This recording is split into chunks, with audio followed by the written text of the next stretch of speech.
Assalamualaikum warahmatullahi wabarakatuh. Oke teman-teman, kali ini saya akan menceritakan tentang kisah Gunung Tidar. Alkisah.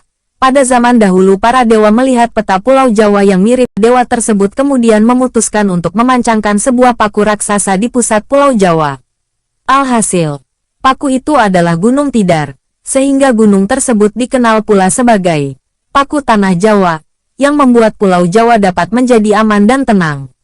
Selain kisah tersebut, ada cerita lain yang penuh misteri, yakni, seperti umumnya gunung di daerah tropis yang dilingkupi oleh hutan belukar. Konon kala itu Gunung Tidar di bawah kekuasaan Kiai Semar, dengan banyak penghuninya berupa jin, genderuwo, raksasa dan makhluk halus lainnya yang tidak memperkenankan manusia mendaki Gunung Tidar ini.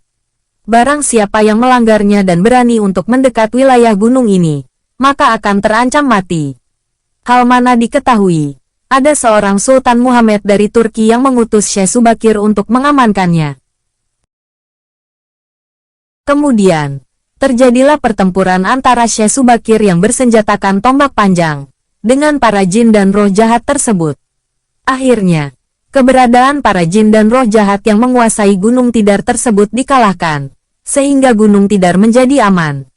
Setelah selesai melaksanakan tugas dan melakukan misinya, kemudian Syekh Subakir kembali ke tanah asalnya di Turki.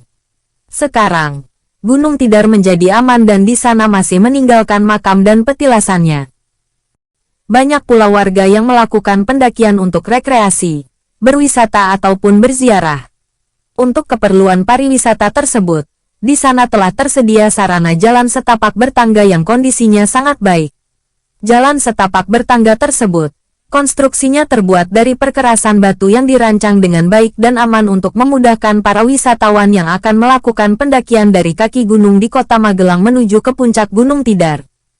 Melalui jalan setapak, kemudian penulis menyusurinya dan ternyata jalan terus mendaki.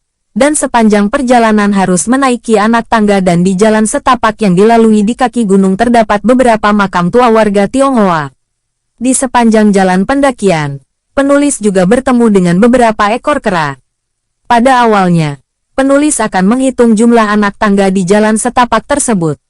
Namun karena jumlahnya sangat banyak, dan juga fisik mulai merasa lelah sehingga proses penghitungan anak tangga kurang fokus dan terus mengalami kesalahan. Namun demikian, penulis bersyukur masih tetap semangat, dengan tekad yang menggelora untuk terus berjalan dan mendaki hingga tempat tujuan yakni di puncak Gunung Tidar. Setelah berjalan mendaki selama hampir setengah jam, rasa lelah menyergap, kebetulan menemukan sebuah warung minuman, maka disitulah penulis memutuskan untuk langsung duduk beristirahat. Setelah duduk beristirahat selama kurang lebih 5 menit, perjalanan dilanjutkan. Setapak demi setapak berhasil dilalui. Dan akhirnya mulai mendekati tempat tujuan. Dengan semangat perjuangan dalam melakukan pendakian, maka tibalah di tempat yang dituju, yakni di puncak Gunung Tidar. Makam Syekh Maulana Subakir. Mengenai keberadaan bangunan bersejarah di kawasan Gunung Tidar tersebut, penulis pertama tiba di sebuah bangunan bertembok bulat, yang disebut dengan Makam Syekh Subakir.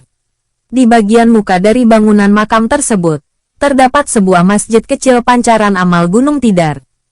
Di situ, penulis melihat ada serombongan umat yang sedang berziarah dan berdoa dengan khusyuk. Konon, makam tersebut adalah petilasan dari Syekh Maulana Subakir.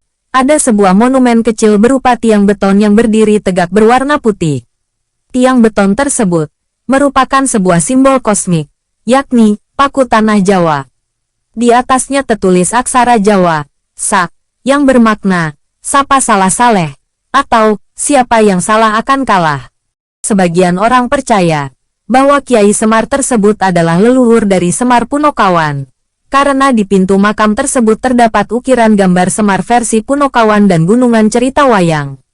Setelah puas melihat seluruh situs di puncak Gunung Tidar, perjalanan pulang menuruni tangga jalan setapak terasa lebih ringan. Merasa lelah dan dengan berhati-hati, penulis perlahan-lahan menuruni anak tangga.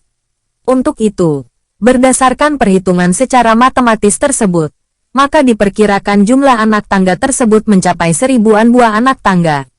Suatu kebiasaan warga Jawa Tengah untuk menyebut jumlah besar anak tangga tersebut dengan sewu.